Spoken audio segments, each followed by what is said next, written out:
2021 dan berapa persen?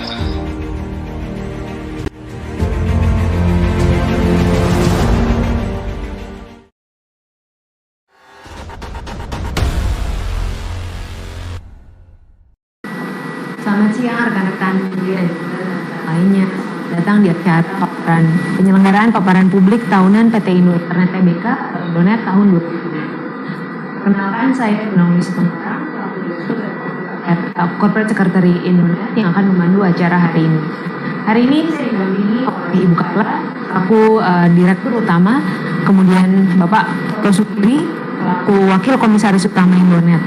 Beserta kami juga hadir Direktur Utama PT Eka Grata Data Gemilang, anak perusahaan Indonet, yaitu Stefanus Oscar. Terima kasih kepada rekan-rekan yang sudah menyempatkan waktunya untuk hadir secara langsung maupun secara virtual di acara Indonet siang hari ini. Melalui acara ini kami akan menyampaikan paparan publik terkait kinerja keuangan serta kinerja bisnis PT Indo Internet Tbk. Untuk mempersingkat waktu, kami akan menyampaikan paparan publik secara bergantian.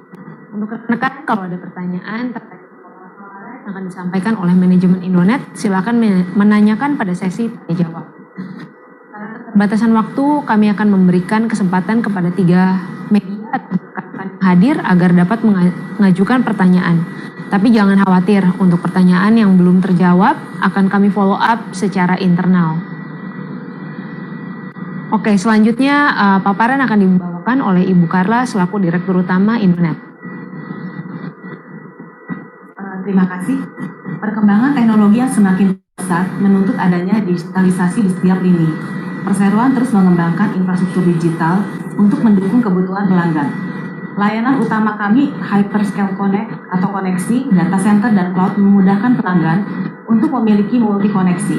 Keberlanjutan juga merupakan bagian dari yang tidak dapat dipisahkan dari bisnis kami. Sebagai bentuk komitmen kami, data center kami R1 menggunakan renewable energy dari PLN.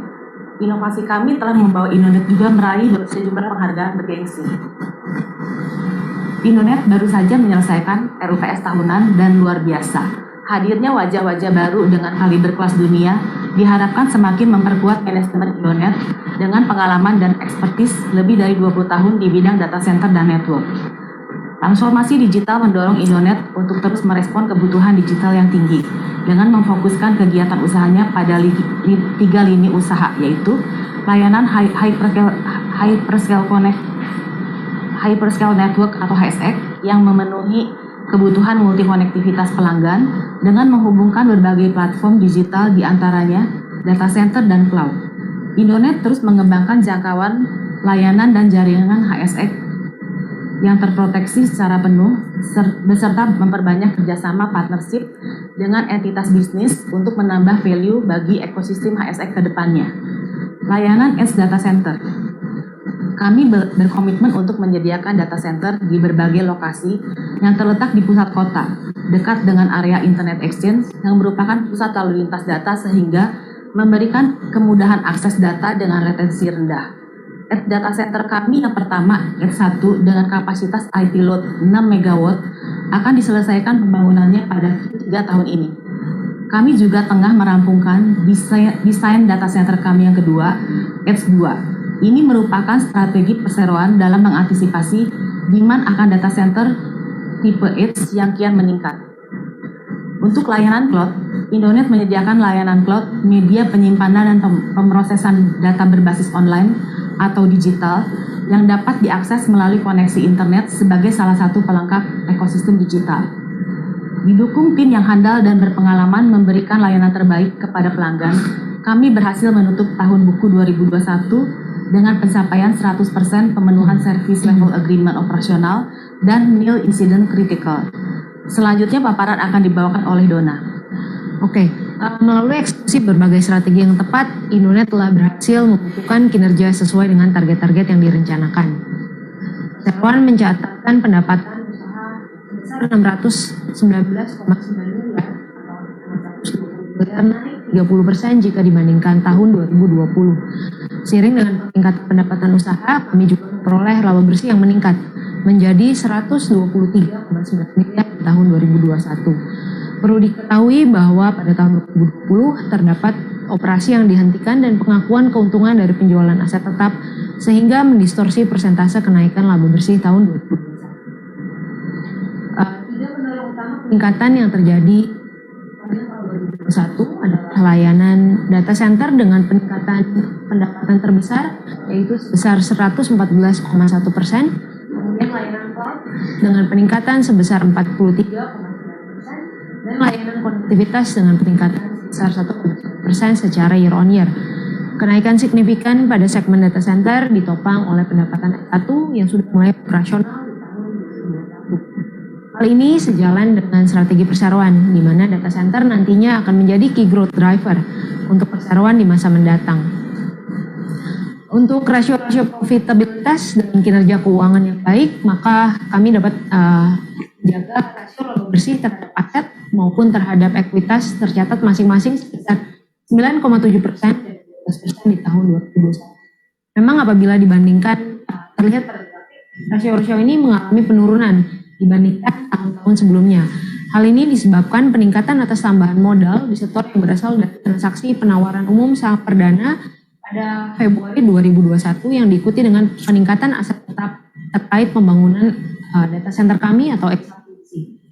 Namun demikian kami merasa bahwa rasio-rasio di tahun 2021 masih berada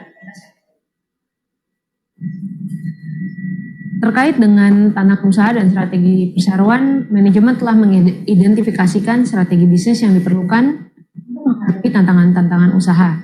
Yang pertama, sebagai perusahaan yang bergerak di bidang layanan teknologi informasi dan komunikasi terpadu, kami menyadari bahwa kelancaran dan keandalan konektivitas itu sangat penting dan sangat dibutuhkan oleh konsumen. Indonet senantiasa berkomitmen untuk melakukan penyempurnaan jaringan network Indonet untuk dapat memberikan layanan yang dapat diandalkan oleh seluruh pelanggan kami. Kemudian tidak dapat dipungkiri bahwa kebutuhan akses data dan latensi terus meningkat. Perseroan merespon tantangan ini dengan menghadirkan data center edge yang terletak di pusat kota dengan tingkat latensi yang rendah. Komitmen kami terhadap kebutuhan pelanggan tidak berhenti hanya pada edge 1. Kami juga tengah merampungkan rencana pembangunan data center kami yang kedua. Dalam rangka penguatan jaringan network Indonet untuk menciptakan koneksi yang dapat diandalkan, perseroan fokus untuk melakukan peningkatan redundancy baik melalui penambahan kapasitas maupun jalur redundancy serta penempatan perangkat aktif center. Selain itu, kami juga terus mengembangkan multi-konektivitas dan integrasi berbagai data center lain maupun penyedia cloud global. Paparan selanjutnya terkait data center akan dibawakan oleh rekan saya, Oscar. Silakan, Oscar. Terima kasih, Ibu Dona. Indonesia merupakan negara terbesar di Asia Tenggara dengan total populasi sekitar 274 juta jiwa. Namun, hingga saat ini, kapasitas data center per kapita Indonesia masih terbilang rendah dibandingkan negara lain di dunia. Kami melihat masih banyak ruang untuk growth atas market data center. Lebih lanjut, menurut data dari Structure Research, Indonesia menjadi salah satu negara dengan pertumbuhan data center tercepat dengan estimasi pertumbuhan rata-rata tahunan selama 5 tahun hingga 2027 sebesar 22,7%. Diperkirakan market size data center pada tahun 2025 akan mencapai 700 juta dolar Amerika. Pertumbuhan data center turut didorong oleh kehadiran global cloud players di Indonesia. Sampai dengan Desember 2021, Edge 1 telah membukukan kontrak sebesar 60% dari total kapasitas Edge 1.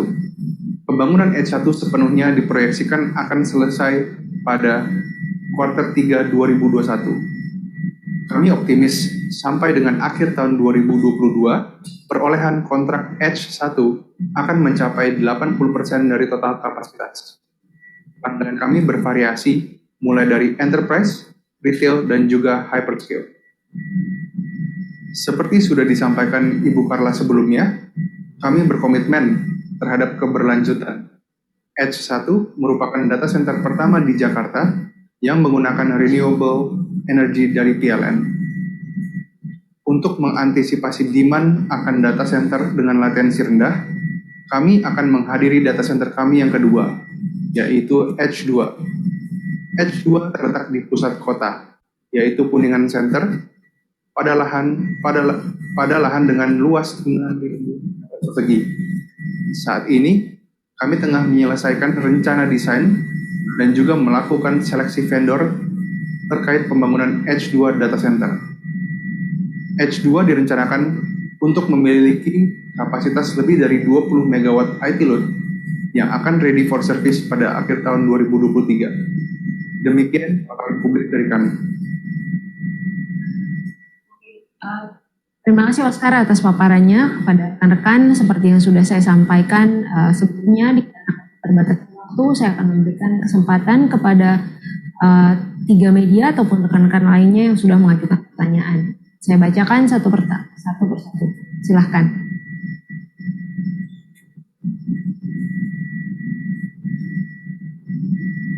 Oke, yang pertama pertanyaan yang sudah masuk ini dari kontan dari Mbak Arfiana. Untuk Ibu Carla, pertanyaannya adalah sebelumnya BCA menyalurkan fasilitas kredit hingga 2,7 triliun kepada Indo Internet dalam hal ini Edge untuk pengembangan proyek data center. Bagaimana kemajuan dari proyek tersebut? Silakan Ibu Carla. Sebagaimana sudah dijelaskan, jadi saat 2021 kita mulai dengan data center Edge pertama. Sampai saat ini kita masih dalam proses penyelesaian. Sementara kita sedang planning untuk membangun data center kedua dengan kapasitas 20 MW di tengah kota Jakarta juga. Untuk pendanaannya selain menggunakan dana kas perusahaan, juga menggunakan dana pinjaman dari BCA ini. Mudah-mudahan ini cukup menjawab ya pertanyaan dari Mbak Arfiana. Kemudian masih dari Mbak Arfiana juga ditujukan kepada Oscar. Bagaimana permintaan data center yang diperkirakan akan disuplai karena meningkatnya permintaan akan layanan berbasis cloud, big data analytic dan juga internet of things. Apakah ini akan menjadi berkah bagi Edge? Bagaimana dampaknya bagi kinerja perusahaan dua-dua tersebut? Menurut pandangan kami, market data center di Indonesia seperti yang diberitakan oleh dari Structured Research mempunyai growth yang sangat healthy dan sangat baik, yaitu di sekitar 23% per tahunnya. Dan kami melihat bahwa market size data center di Indonesia itu masih bisa dibilang rendah dibandingkan negara sekitar. Kita lihat contohnya di Singapura, data center capacity ada sekitar 400 MW, dan di Indonesia dengan penduduk yang ada 274 juta jiwa masih di sekitar 100 MW IT load. Maka dari itu potensi untuk perkembangan market data center supply-nya juga masih cukup baik, dan pastinya kami Edge Data Center yang memberikan layanan data center dan juga internet dengan koneksi latensi rendah, kami sangat optimis untuk dapat menjadi bagian dari solusi tersebut ya. Jadi dan impact-nya akan sangat baik karena dilihat juga dari proyeksi tahun ini di mana kita sudah mendapatkan kontrak 60% dan diproyeksikan akhir tahun 80%, sehingga marketnya masih sangat baik. Mungkin Pak Toto ada yang mau ditambahkan Pak terkait dengan kedepannya nih proyeksi data center? Seperti yang sudah Oscar jelaskan, sebetulnya market data center buat Indonesia itu masih punya kebutuhan yang besar. Ya, bukan karena penduduknya itu tidak pakai data center, tapi karena sebagian besar dari data penduduk Indonesia memanfaatkan data center yang ada di Singapura. Karena itu Singapura tingkat, kalau dibilang per kapita itu tinggi, ya. Indonesia rendah sekali. Singapura itu sekitar sudah mencapai 100 watt per kapita. Indonesia masih di bawah 1 watt. Karena sebagai contoh ya 60 juta Indonesia Facebook user datanya ada di Singapura. Nah, melihat ke depan ini, kenapa ini penting sekali gitu untuk Indonet untuk menyediakan layanan low latency data center. Konten yang akan yang saat ini contohnya seperti Facebook itu ke depan ini dengan tren mereka masuk ke metaverse itu akan menjadi sangat besar dengan 3 dimension, dengan virtual reality-nya, metaverse-nya. Jadi itu mau nggak mau data itu harus ada di Indonesia, sehingga tidak usah konsumen Indonesia mengakses itu melalui dengan latency yang rendah karena yang tinggi, karena saat ini aksesnya dari handphonenya konsumen lari ke internet exchange, lalu ke Singapura, udah si kabel itu latensinya rata-rata sudah di atas 20 milisecond, di mana dengan konten yang begitu berat ke depan itu latensi yang diharapkan oleh konsumen adalah di bawah 2 milisecond. Nah ini yang menjadi peluang untuk Indonet untuk menjadi pionir menyediakan fasilitas data center kualitas baik yang mempunyai latensi rendah. Karena itu fokusnya Indonet itu membangun data center di tengah kota. Ya, itu mungkin jadi ini opportunity yang besar sekali. Kalau mengenai dampak bagi kinerja kerja perusahaan Indonesia, di Indonet sendiri di tahun 2022 sudah bisa terlihat sebenarnya dari kontrak yang sudah diakumulate. Mungkin di akhir tahun lalu 60% dari total 6 megawatt. Di tahun ini kemungkinan besar di atas 80% itu contracted. Nah, itu akan mengakibatkan peningkatan dari pendapatan dari Indonet maupun laba dari Indonet yang dikontribusikan dari anak perusahaannya Edge. Itu akan cukup signifikan di dalam tahun 2022. Ya. Dengan proyeksi yang cukup estimasi dari market yang cukup besar, makanya juga dari Indonet dan juga Eka Grata itu melaksanakan secepatnya untuk segera merampungkan desain dari H2 dan kemudian kami akan melakukan konstruksi H2 yang diharapkan selesai. Oke, selanjutnya ada pertanyaan lagi yang masuk ini dari Anissa dari bisnis.com ditujukan untuk saya maupun Pak. Kemudian pertanyaannya adalah berapa belanja modal yang disiapkan Indonet untuk tahun 2022, berapa yang sudah terserap sampai dengan untuk apa saja. Oke, belanja modal kami di 2022 ini lebih banyak didominasi oleh tadi pembangunan data center, baik yang penyelesaian data center yang pertama dan maupun yang kedua nih perencanaannya. Jadi sampai dengan kuartal 1 2022 kami banyak melakukan investasi di sisi capex di sisi data center yang pertama X1, menyelesaikan beberapa fase yang diharapkan selesai di kuartal 3 tahun 2022. Kemudian di kuartal 2 tadi bercerita kita udah selesai desainnya, kemudian kita akan melakukan dan pasti karena memang bisnis data center ini adalah capex intensif, ini akan mulai dikeluarkan di kuartal 2, 3 maupun 4 di 2022 sampai dengan penyelesaiannya di 2022. Ibu Karla sementara saya tambahkan kalau untuk dari sisi network sendiri kita memang akan sedang melakukan digitalisasi network untuk baik kapasitas, kemudian penempatan perangkat di berbagai data center. Tentunya itu membutuhkan capex yang juga tidak sedikit.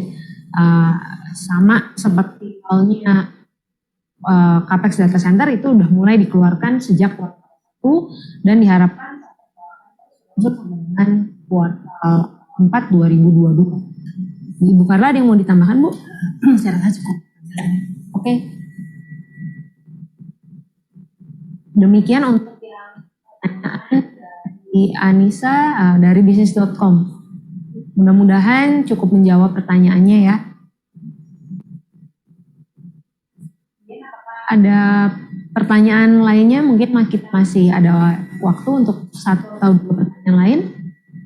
Oke, ini dari Andreas Kristo ditujukan untuk Ibu Karla, Pak Toto.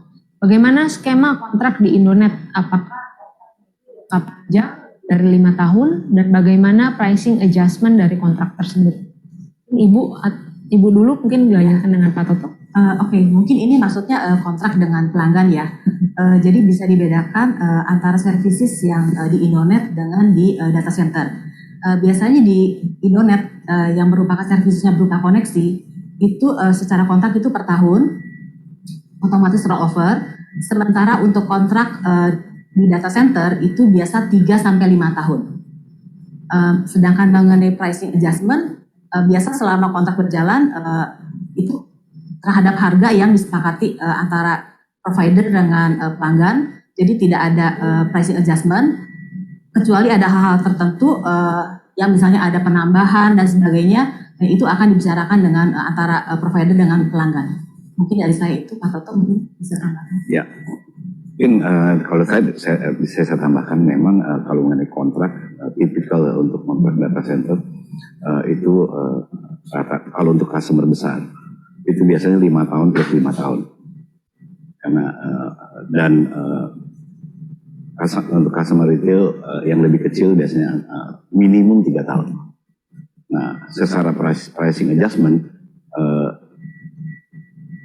harga kontrak itu biasanya fix, tetapi kami mempunyai klausula kalau ada kenaikan exchange rate kurs dolar US dollar terhadap rupiah yang di atas 10%, kami berhak untuk melakukan price adjustment.